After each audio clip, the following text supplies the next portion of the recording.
والصلاة والسلام على رسوله الکریم وعلى آلہ وصحبہ اجمعین۔ میرے محترم بھائیوں، دوستوں، عزیزوں، بہنوں، بچوں، بڑوں، آج کا دن ایک بہت بڑی نعمت کی ہمیں یاد دلاتا ہے،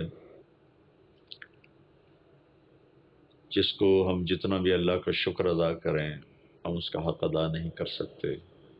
ہم ایک محکوم قوم تھے، ہم ایک غلام قوم تھے، ہم پر غیروں کا راج تھا۔ اللہ تعالیٰ نے چند لوگوں کی سوچ، اس میں شاعر مشرق، بلکہ میں تو انہیں شاعر چھ بر اعظم کہتا ہوں، کہ میرا کوئی دعویٰ تو نہیں کہ میں بہت پڑھتا ہوں، بہت پڑھا ہے، کچھ نہ کچھ اللہ پاک نے دیکھنے کا، پڑھنے کا موقع دیا۔ ایسا شاعر عرب عجم میں نے نہیں دیکھا، میں نے نہیں سنا۔ میں یہ نہیں کہتا ہوں کہ ہے نہیں، میری نظر سے نہیں گزرا، نہ اردو میں، نہ عربی میں، نہ فارسی میں۔ کیا کلام ہے، کیا اللہ کی عطا ہے۔ ہم 96 میں گئے تھے انڈونیشیا،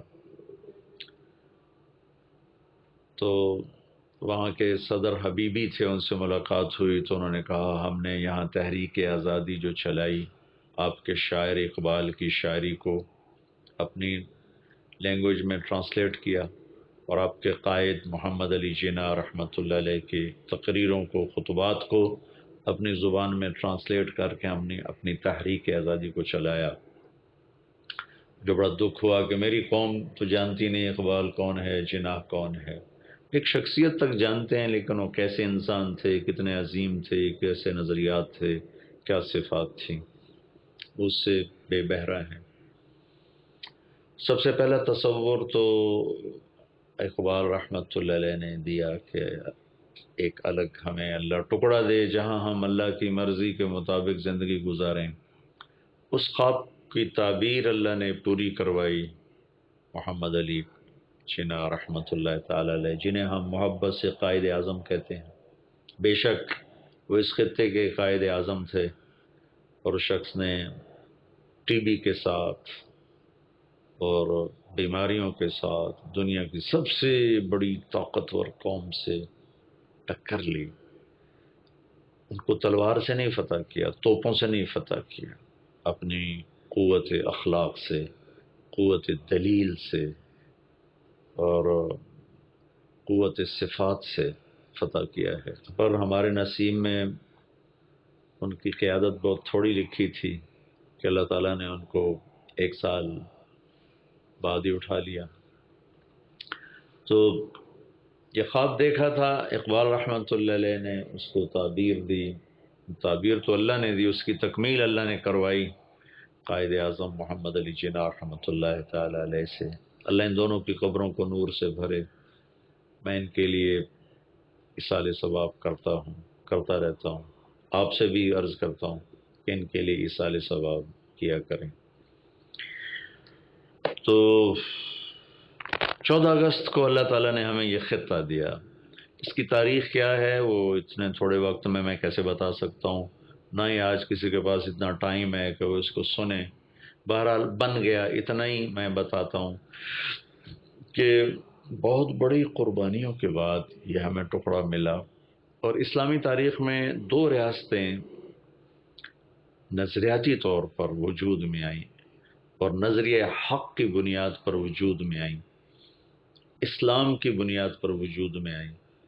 ایک مدینہ کی ریاست، جس کو اللہ تعالیٰ نے جناب رسول اللہ صلی اللہ تعالیٰ علیہ وسلم اور مہاجرین مکہ رضی اللہ تعالیٰ عنہم اور انصار مدینہ رضی اللہ تعالیٰ عنہم، ان 3 کے طفیل و ایک خوبصورت ریاست کو وجود بخشا، جس سے اٹھی ہوئی لہر نے 1000 سال تک مسلمانوں کو اڑان بخشی، اور آپس کی لڑائی جھگڑوں کے باوجود عروج اور اقتدار انہی کے دروازے پہ کھڑا رہا۔ پھر جب صفات گھٹتے گھٹتے گھٹتے وہ ہو گئیں کہ اللہ کے دین سے ٹکر لے لی، پھر 200 سال ہمیں گرتے گرتے گرتے 200 سال لگے، گرنے میں 200 سال لگے، اور پچھلے اب 200 سال سے ہم ذلت پستی کی آخری حدوں کو چھو رہے ہیں، اور اس میں نہ کسی طاقت نے ہمیں فتح کیا ہے، نہ کسی ٹیکنالوجی نے ہمیں فتح کیا ہے۔ کھوکھلی دیوار کو گرنے کے لیے کون سے دھکے کی ضرورت ہوتی ہے، یا دیمک زدہ لکڑی کو کٹنے کے لیے کون سے آرے کی ضرورت ہوتی ہے۔ جب قومیں صفات کھو دیتی ہیں تو ایک دیمک زدہ لکڑی ہوتی ہیں، وہ ایک شکستہ کھوکھلی دیوار ہوتی ہیں، انہیں ہلکا سا ہوا کا جھونکا بھی گرا دیتا ہے۔ 2 صدیوں سے چھایا ہوا ہم پر جو زوال ہے، اس کے پیچھے ہماری ٹیکنالوجی کی کمزوری کوئی بڑی چیز نہیں ہے۔ ہم نے ہمیشہ پوری دنیا نے، امت نے راج کیا کمزور ٹیکنالوجی کے ساتھ، جس کی سب سے بڑی دلیل بدر کی جنگ ہے، اور اس پر پوری کتابیں ہیں کہ کس طرح اللہ تعالیٰ کی غیبی مدد ان کے ساتھ ہوتی تھی، اور کیسے انہوں نے اللہ کی غیبی تائید کے ساتھ باطل کے بڑے بڑے نقشوں کو توڑ دیا۔ اب 56 ملک ہیں دنیا میں، اور ذلت اور پستی کی انتہا پر ہیں۔ اس کا سبب ایک درجے میں ہے، ٹیکنالوجی کا ذوف بھی ہے، میں اس کا انکار نہیں کرتا ہوں، لیکن سب سے بڑا سبب اخلاقی کمزوری ہے، اخلاقی پستی ہے، کردار کی پستی ہے، جس نے ہمیں ختم کر کے رکھ دیا، رسوا کر کے رکھ دیا۔ ہمارے بڑوں نے نعرہ دیا تھا پاکستان کا مطلب کیا، لا الہ الا اللہ۔ ہاں، تو میں بتا رہا تھا کہ مدینے کی ریاست وجود میں آئی، اور دوسری ریاست تقریباً 1366 ہجری، 27 رمضان المبارک، اور 14 اگست 1947 کو اللہ تعالیٰ نے ایک بہت خوبصورت ٹکڑا خطہ ہمیں عطا فرمایا۔ وہ یہ اس کو رمضان سے جوڑا، شب قدر سے جوڑا۔ یہ اتفاق سے نہیں ایسا ہو گیا کہ اتفاقاً 14 اگست اور 27 رمضان آپس میں اکٹھے ہو گئے۔ اللہ کا غیبی ارادہ وجود میں آیا، اور یہ خوبصورت جوڑ بیٹھا، سنجوگ بیٹھا ہوا کہ ایک طرف شب قدر تھی، 27 رمضان تھی، اور ایک طرف 14 اگست تھی، یعنی 13 اور 14 کی درمیانی رات تھی، جب اللہ پاک نے ہمیں اس خطے کی نعمت عطا فرمائی۔ ہمارے بڑوں نے خواب دیکھا کہ ہم ایک خطے میں اللہ کے دین کو زندہ کریں گے، اس سے چلیں گے، محبتیں ہوگی، الفتیں ہوگی، بڑوں کی عزت ہوگی، بیٹی کی چادر میلی نہ ہوگی، ماں کی عزت پہ آنچ نہ آئے گی، باپ کے احترام پہ حرف نہ آئے گا، پڑوسی کبھی بھوکا نہ سوئے گا، مظلوم کبھی عدالت کے آئینی دروازوں سے نہیں ٹکرائے گا، بیمار کبھی بغیر علاج کے مرنے جائے گا، دکھ درد بانٹے جائیں گے، محبتیں تقسیم ہوں گی، اور پتہ نہیں کیا کیا خواب دیکھے تھے۔ لیکن ہائے ہائے، 6 لاکھ جانیں اس پر قربان ہیں، راوی ستلج چناب لاشوں سے بھر کے بہے، معصوم بچے سے لے کر 80-90 سال کے بوڑھے تک، معصوم بچیوں سے لے کر 80-90 سال کی بوڑھی عورتوں تک، اور کتنی بچیوں کی عزتیں نیلام ہوئیں، کتنی بچیوں کی عزتیں نیلام ہوئیں، کتنی نسلیں وہیں رہ گئیں۔ لیکن ان کا خواب بہت خوبصورت تھا، اور اسی کے لیے گھر چھوڑے جا رہے تھے، وطن چھوڑے۔ وطن چھوڑنا کوئی آسان کام ہوتا؟ میرے نبی نے مکہ چھوڑتے ہوئے فرمایا تھا، یا مکہ ما اطیبک من بلد و احبک الی لولا ان قوم یخرجون منک لما سکنت غیرک۔ اے مکہ تو مجھے کتنا محبوب ہے، یہ نبی کہہ رہے ہیں، میں کیسے نہ کہوں کہ مجھے پاکستان سے محبت نہیں۔ میری ماں کی قبر یہاں ہے، میرے باپ کی قبر یہاں ہے، میرا دادا، میری دادی، میرا نانا، میری نانی، میری نسلیں یہاں ہیں۔ ہم مائگریٹ ہی نہیں ہیں، قدرتی ہم شروع سے پنجاب کے واسی ہیں۔ بہت پہلے ہمارے فور فادرز ادھر اجمیر کی طرف سے کسی علاقے سے، جو راجپوت چوہانوں کا جو علاقہ ہے، ہمارا سارا خاندان راجپوت چوہان ہے، لیکن وہ صدیوں پہلے آئے ان علاقوں میں آباد ہوئے، اور شیر شاہ سوری کے دور میں میرے خاندان کی تلمبے پر حکومت تھی، جو تاریخی بات ہے۔ ویسے آگے تاریخ آگے تو بتا دی، آپ اسے یہ نہ سمجھیے کہ میں کوئی فخر کر رہا ہوں، میں تو آپ ایک کا ادنا سا بھائی ہوں، اور اسی ملک کا ایک ادنا سا باسی ہوں۔ خواب دیکھا تھا، لیکن ہوا کیا؟ ایک شعر سناتا ہوں۔ چمن میں تخت پر جس دم شہ گل کا تجمل تھا، ہزاروں بلبلیں تھی باغ میں، ایک شور تھا غل تھا، کھلی جب آنکھ نرگس کی، نہ تھا جز خار کچھ باقی، بتاتا باغباں رو رو، یہاں غنچہ یہاں گل تھا۔ چمن ہی لٹ گیا، چمن ہی اجڑ گیا، یہ پکار سارے چمن میں تھی، وہ سحر ہوئی، وہ سحر ہوئی، یہ پکار سارے چمن میں تھی، وہ سحر ہوئی، وہ سحر ہوئی، میرے آشیاں سے دھواں اٹھا تو مجھے بھی اس کی خبر ہوئی۔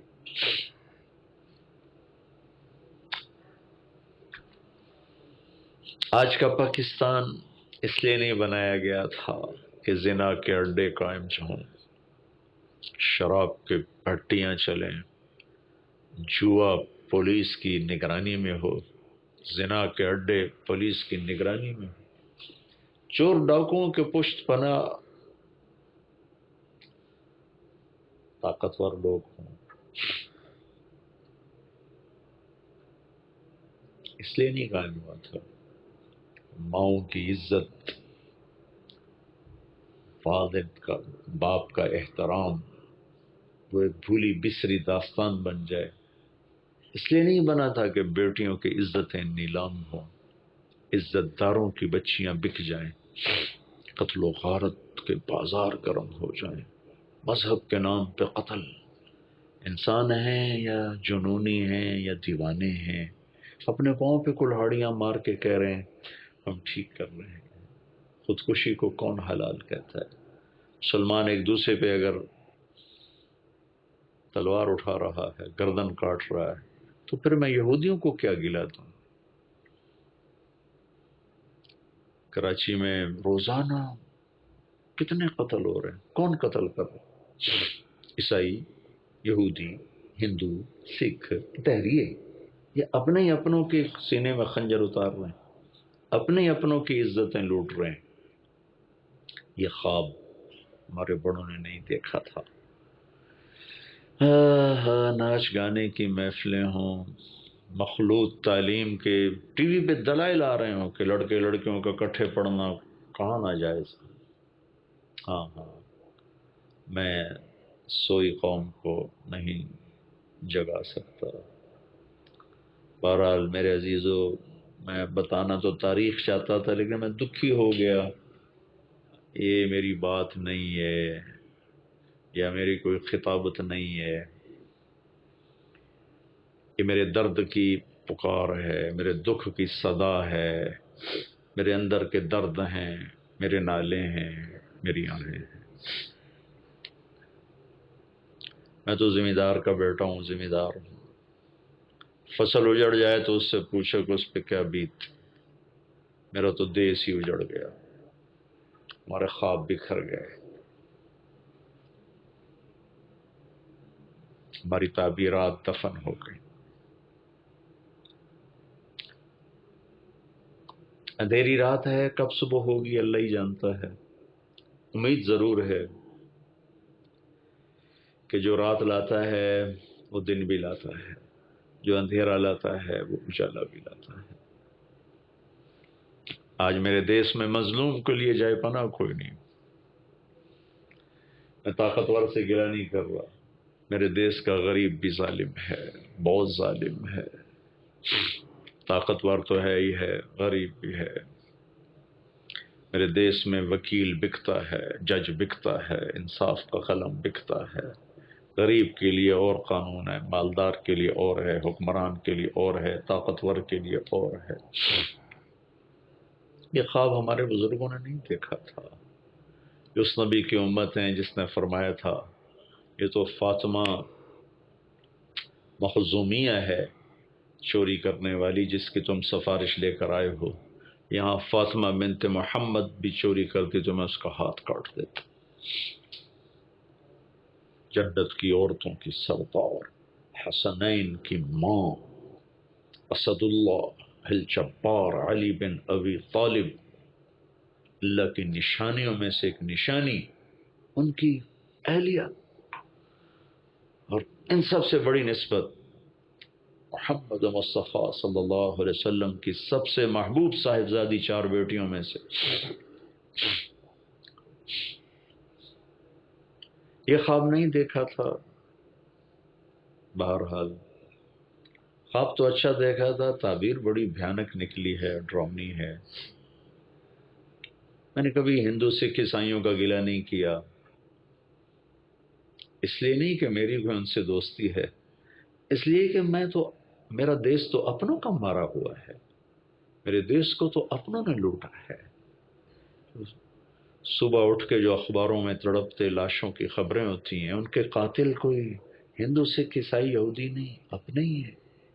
کبھی قوم پہ نام پہ قتل ہے، کبھی جائیداد پر قتل ہے، کبھی جھوٹی غیرت کے نام پر قتل ہے۔ بیٹا ساری زندگی زنا کرتا ہے، چھپاتے رہتے ہیں، بیٹی سے ایک دفعہ خطا ہو جائے ذبح کر کے دریاؤں میں ڈال۔ میں دریائے راوی کے کنارے رہتا ہوں، میں زمینداروں کا بچہ ہوں، کتنی بچیاں دریائے راوی میں بہا دی، خود زنا کرتے ہیں، آگے بیٹے زنا کرتے ہیں، اس وقت ان کی غیرت کو کچھ نہیں ہوتا۔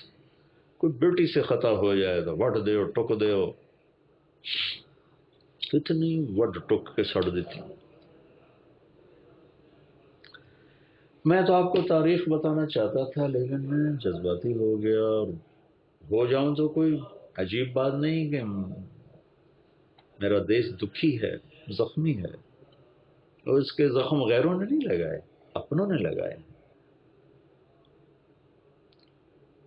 باہر سے کوئی نہیں آیا، یہاں سود کے نظام باہر سے نہیں چلے، یہاں شراب کی محفلیں باہر سے نہیں لگائیں، یہاں ناچنے والی کے پاؤں کا گھنگرو وہ کسی غیر مسلموں کی محفل میں نہیں بج رہا، اس کی چھن چھن اہل ایمان کے اندر ہے، وہ خود بھی اہل ایمان ہے، اسے نچانے والے بھی اہل ایمان ہونے کا دعویٰ کر رہے ہیں۔ بے حیائی، بے غیرتی کا نام تہذیب رکھ کر دانشور ٹی وی پہ بڑے بڑے دلائل دے رہے ہیں، بڑا حوصلہ ہے، جیسے اللہ کی جہنم بجھ گئی ہے، اللہ کی جنت آگ لگ گئی ہے، اللہ دیکھ نہیں رہا، سو گیا ہے، کیا کروں؟ اللہ نے اپنی قدرت سے ہمیں یہ دیش دیا، ذریعہ بنایا چند نیک لوگوں کو، لیکن ہم بھی عجب لوگ ہیں، اپنے محسن کو، لیاقت علی خان رحمۃ اللہ علیہ کو گولی مار۔ ایک بزرگ نے اس سے فرمایا تھا، وہ قوم کیسے فلاح پائے گی جنہوں نے اپنے محسن کو ہی قتل کر دیا۔ پھر رشوت، پھر دھوکہ، پھر فراڈ، خیانت، ملاوٹ، کھوٹ، جعل سازی، اس میں کس کی سازش ہے؟ کم زوال شدہ قومیں ہمیشہ کہتی فلانے یا کیتا، فلانے ہو کیتا، میں نے کیا ہے، اس دیش کی پر جو آئی ہوئی کالی رات ہے، میں سبب، میں طارق جمیل اس کا سبب، آپ سننے والے اس کا سبب۔ اپنے اندر اسباب تلاش کر، تجھے کیوں فکر ہے اے گل دلے صد چاک بلبل کی، اپنے پیرہن کے چاک تو پہلے رفو کر لو، افی انفسکم افلا تبصرون، اپنے من میں ڈوب کر پا جا سراغ زندگی، دل دریا سمندروں ڈوبے کون دلاں دیاں جانے ہو، وچے بیڑے وچے جھیڑے وچے ونج مہانے ہو، سلطان العارفین رحمت اللہ علیہ۔ ہو تو آؤ بھائی اس نعمت کا شکر ادا کریں، ایسے لوگ شب قدر میں جاگتے ہیں، شب معراج میں جاگتے ہیں، شب بارات میں جاگتے ہیں، 14 اگست کی رات بھی جاگیں۔ ہمارے بچے مال روڈ کو ون ویلنگ سے تباہ کر رہے ہوتے ہیں، اپنی جانوں کو بھی برباد کرتے ہیں، لوگوں کی زندگی بھی خوار کرتے ہیں، سائلنسر نکال کے پاگلوں کی طرف بھاگ رہے ہیں، شرابیں پی رہے ہیں، ناچ رہے ہیں۔ یہ اللہ کی نعمت کا شکر ادا ہو رہا ہے۔ جن چیزوں سے اللہ نے روکا اسی سے اس کا شکر ادا کرے، اسے بغاوت کر کے اس کا شکر ادا کر۔ تو او بھائی ہم سب اس رات کو اللہ کے سامنے روئے دھوئیں۔ یہ میری بات یاد رہے، میں کوئی سیاسی آدمی نہیں ہوں، لیکن انقلاب ایسے نعرے سے نہیں آتا، جلسے جلوسوں سے نہیں آتا، اپنے آپ کو بدلیں گے، یہ انقلاب کا اصل راستہ ہے۔ میں اپنے آپ کو بدلوں، میں ٹھیک ہو جاؤں۔ اور میں تقریباً ہر بیان میں یہ بات دہرا رہا ہوں، بڑے بڑے عیوب کا ہم شکار ہیں۔ اجتماعی طور پر ہم کوشش کریں، ہم جھوٹ چھوڑ دیں، ظلم چھوڑ دیں، بددیانتی چھوڑ دیں۔ یہ تین بڑی چیزیں۔ ایک ظلم دفتر میں ہے، سب کو پتہ ہے، یہ راشی ہے، یہ لے رہا ہے، یہ دے رہا ہے، یہ بیچارہ اس کو وہ بھیڑیا بن کے بیٹھا، اسے کچھ پرواہ نہیں ہے کہ یہ کہاں سے آیا ہے، اس کی کیا ضرورت ہے۔ یہ قاتل ہے، یہ مقتول ہے، یہ ظلم ہے، یہ جھوٹے پرچے دے رہا ہے، یہ ظالم ہے، یہ مظلوم ہے، یہ زمین دبا گیا، یہ ظالم ہے، یہ مظلوم ہے۔ یہ سب کو معلوم ہے۔ یہ کسی کے مکان پہ قبضہ کر گیا، یہ چوری کر لی، ڈاکہ ڈال، سب کو معلوم ہے۔ ایک ظلم وہ ہے جس کی طرف دھیان ہی نہیں، وہ ہماری چار دیواریوں کے اندر، ہمارے کمروں کے اندر، ہمارے گھروں کے اندر ظلم ہے۔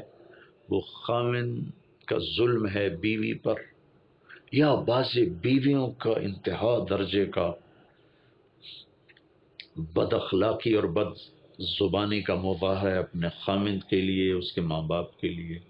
ایک ظلم ہے سسرال ساس سسر کا بہو پر، ایک ظلم ہے خامند بیوی کا مل کر اپنے ماں باپ پر، ایک ظلم ہے خامند کی بہنوں کا اپنی بھابھی پر، خامند کے بھائیوں کا اپنی بھابھی پر، ایک ظلم ہے بچی کے ماں باپ کا شادی کے بعد بھی اپنی بچی کو اپنے قابو میں رکھ کے چلانے کا پر۔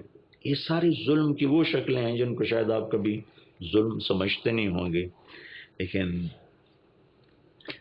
نہ ہمیں پیکا بنانا آیا ہے، نہ سسرال بنانا ہے، نہ پیکے وسے نہ ساورے، دھوبی کا کتا نہ گھر کا نہ گھاٹ، نہ خامد بن کے چلنا آیا، نہ بیوی بن کے چلنا آیا، نہ ماں باپ بن کے چلنا آیا، نہ ساس سسر بن کے چلنا آیا۔ یہ وہ ظلم ہے جو بہت خوفناک، بہت خوفناک۔ میں آپ سے ہاتھ جوڑ کے ساری خواتین سے کہتا ہوں، آج تم بیوی ہو، کل ماں بنو گی، پرسوں ساس بنو گی۔ جب وہ ماں بنتی ہے تو ایک سراپا محبت کی تصویر ہوتی ہے، جب وہ ساس بنتی ہے تو سراپا نفرت بن جاتی ہے۔ کیوں؟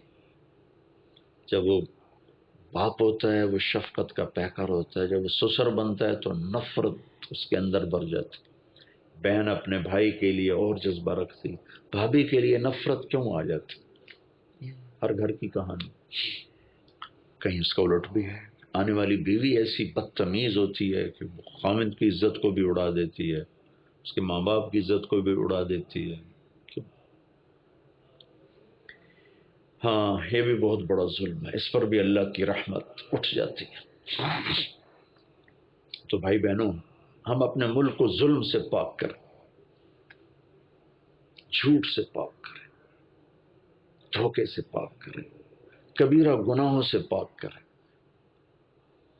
ہو جائے فوراً توبہ کریں، آپس میں لڑے ہوئے صلح کریں، کبھی ایک دوسرے سے مستقل لڑے نہ رہیں۔ ہو جاتی مشکلیں، 3 دن کے اندر اندر صلح کریں، ورنہ نہ اللہ اسے دیکھے گا نہ اسے دیکھے گا۔ اپنی حکومت کے خیر خواہ ہوں، اپنے محکموں کے خیر خواہ ہوں، بے جا کسی پر تنقید نہ کریں۔ یہ ہمارا دیش ہے، ہم نے چلانا ہے۔ پتہ نہیں اور تو کوئی یہ کہتا ہے کہ نہیں کہتا، میں ضرور کہتا ہوں، ٹیکس ادا کریں۔ بڑے بڑے دیندار فتویٰ لے کے بیٹھے ہوئے کہ ٹیکس کی چوری جائز ہے، ٹیکس کی چوری جائز۔ میں مفتی تو ہوں نہیں کہ میں کہوں کہ نہیں یہ فتویٰ غلط ہے، میں اس کو چیلنج نہیں کرتا ہوں۔ میں یہ ضرور کہتا ہوں کہ دل نہیں مانتا کہ آپ چند پیسے کے لیے جھوٹ بولنا تو حرام ہے۔ ہاں جان پہ بن جائے تو ٹھیک ہے، جھوٹ بولو، لیکن پیسہ بچانے کے لیے جھوٹ بولنا، پھر اس میں رشوت آئے گی کہ آپ انکم ٹیکس والوں کو اپنے ساتھ میں لائیں گے، کچھ پیسے ان کو دیں گے اور کچھ پیسے وہ گورنمنٹ کے کھاتے میں جمع کرائیں گے، باقی آپ کھا جائیں گے۔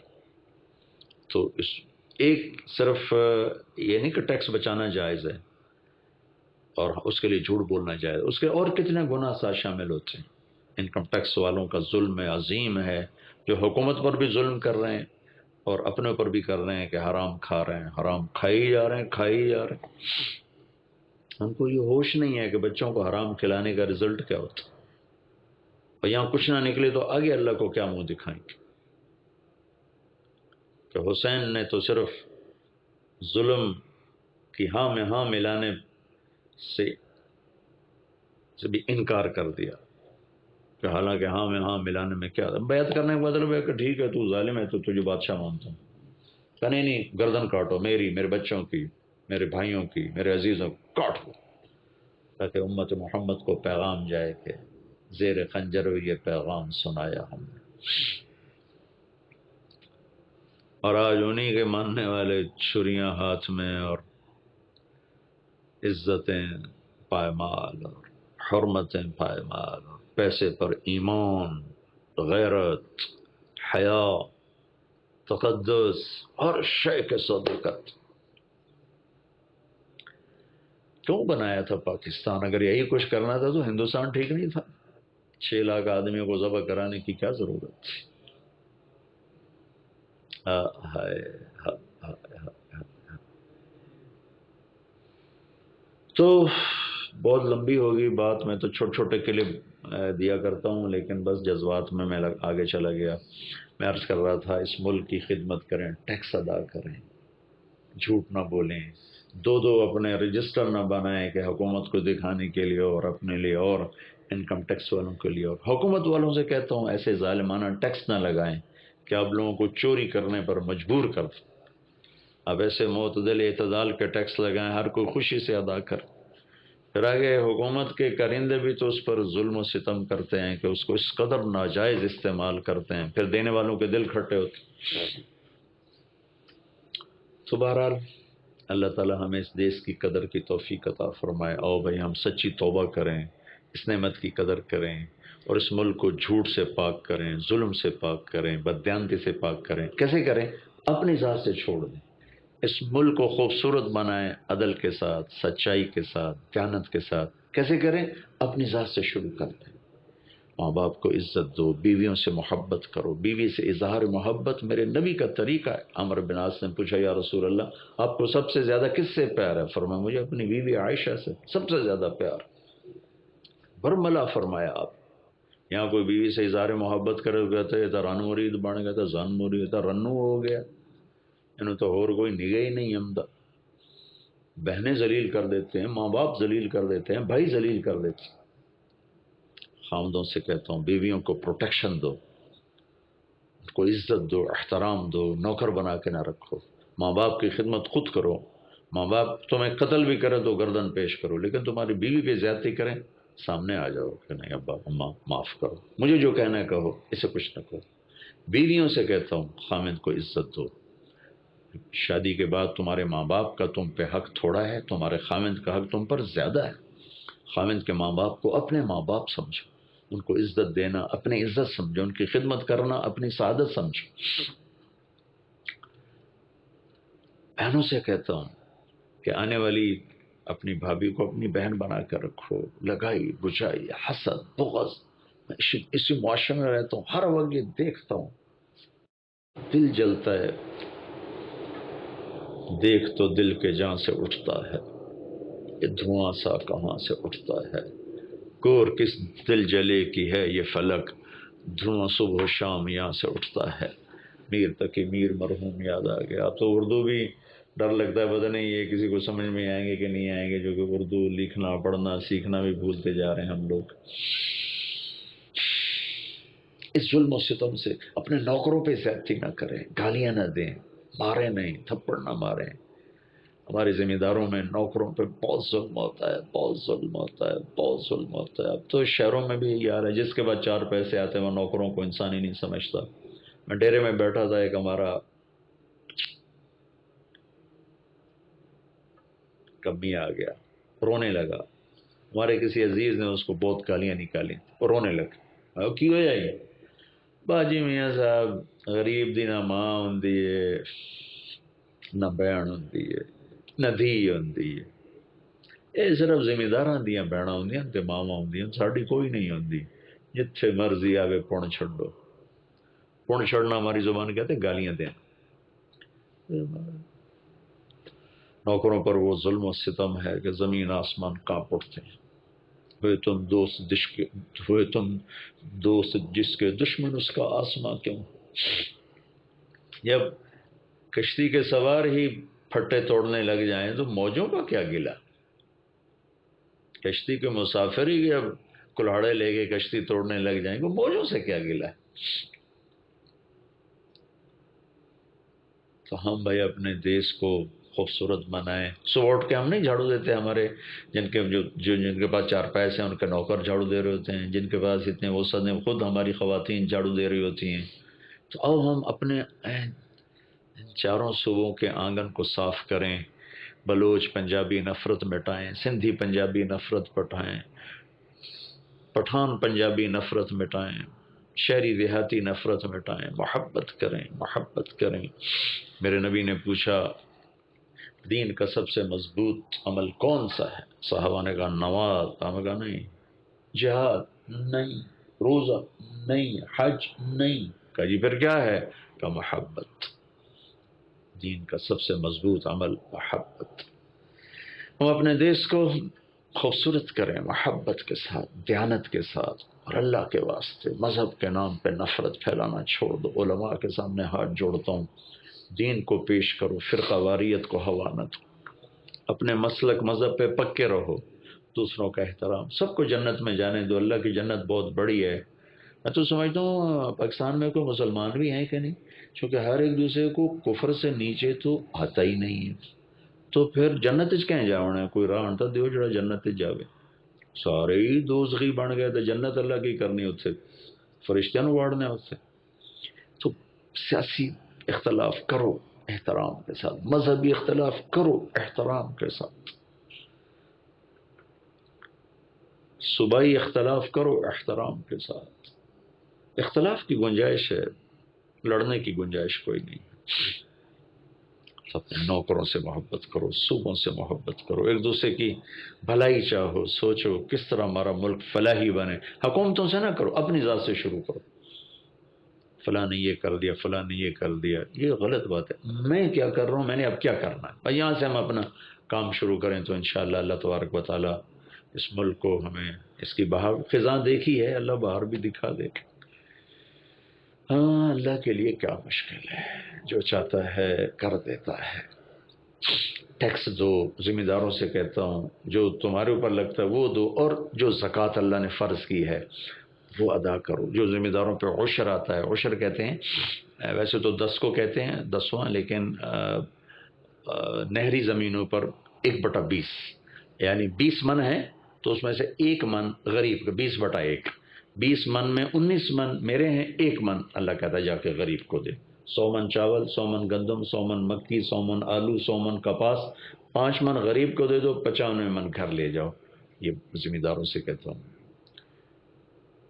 فصل کی زکوٰۃ ادا کریں، پیار محبت سے رہیں، الفت و محبت سے رہیں. مالداروں سے کہتا ہوں جو حکومت نے ٹیکس لگایا ہے ضرور ادا کریں، ضرور ادا کریں. اگر آپ اسے غلط بھی کہتے ہیں تو اس کو صدقے میں ڈال دیں کہ آپ کا صدقہ ہو گیا. اور انکم ٹیکس والوں سے کہتا ہوں یہ ظلم چھوڑ دیں. تاجروں سے ساز باز کر کے کچھ اپنی جیب میں، کچھ ان کی جیب میں، کچھ خزانے میں.